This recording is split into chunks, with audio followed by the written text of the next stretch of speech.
The same agency that deals with national disasters heading to the border. Will Democrats change their tune on the surge being a crisis? Of course, the E in FEMA stands for emergency.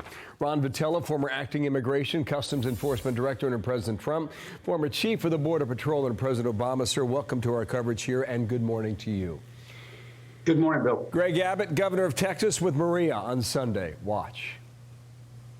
In the first 2.5 months of this year, they've made about 110,000 apprehensions. Including in those apprehensions are 800 criminal aliens who have previously been arrested and exported from the United States, 78 sex offenders, and 62 gang members, which include MS-13 gangs. I mean, his comment went on as well. Here's more numbers. 78,000 encounters in January, 100,000 apprehensions, including encounters at port entries in February.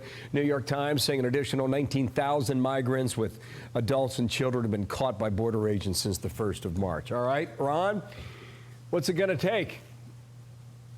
Well, they took the tools that were working last year, right? On January 21st, they stopped enrolling people in the migrant protection protocols. They sent a signal out to the globe, and certainly in this hemisphere, that if you bring your child or you send your child to the border, that we're going to let them in. And that's what happens under the law, right? These people, the children are only supposed to be in Border Patrol custody long enough for them to be processed, put into the system, booked in, if you will, and then moved on to HHS shelters. So that workforce right now, unfortunately, are stressed out, overwhelmed, and it's backed up. They have to get these facilities right. They have to move these children into HHS custody in 72 hours, and they're not able to do that because we are encouraging, as a country right now, we're encouraging people to send or bring a child to the border because you're getting a free pass, essentially, right? That's what happened in 2014. The smugglers exploited the idea that we were going to give children a pass. They called it a permiso. That was the humanitarian crisis under the Obama-Biden administration.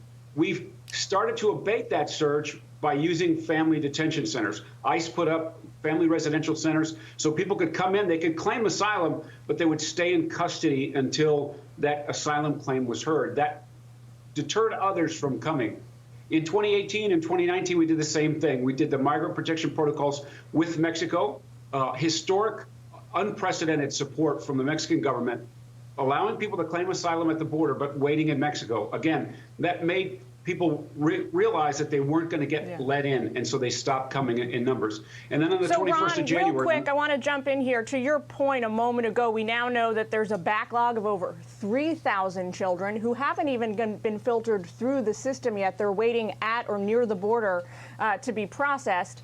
Right now, Democrats are slamming former President Trump pretty hard. They're saying they inherited this crisis from him, much like they inherited a vaccine crisis, they said at the beginning of the administration. Take a listen to Nancy Pelosi. I want to get your reaction. This is a humanitarian challenge to all of us. What the administration has inherited is a broken system at the border, and they are working to correct that in the children's interest. So this, again, is a transition for what was wrong before to what is right. Ron, does this ring true to you? And is it a helpful argument to make at this point? Does it matter? No, it doesn't. Like if the system was to be fixed, they would shore up the loopholes that are in current immigration law that wouldn't allow children to be let in at the border. And inheriting what exactly? Under the previous administration, Title 42, these kids were sent back to wait for their asylum claims either in Mexico or into their home country. And so we didn't need the kind of shelter space before January 20th because there weren't large numbers of children coming to the border. And so it wasn't broken, it was actually working. The tools that prevented the kind of surge that's occurring now have been taken off the table. That wasn't done previous to this administration. That was done starting January 20th. Ron, thank you for your time. There's more coverage of this over the weekend that you can see on other outlets now. I mean, we've been on it for some time, but clearly the situation has not slowed, and it needs FEMA and possibly more to take care of it. Ron Vitiello, thank you, sir. 8 minutes past the hour. Thank you.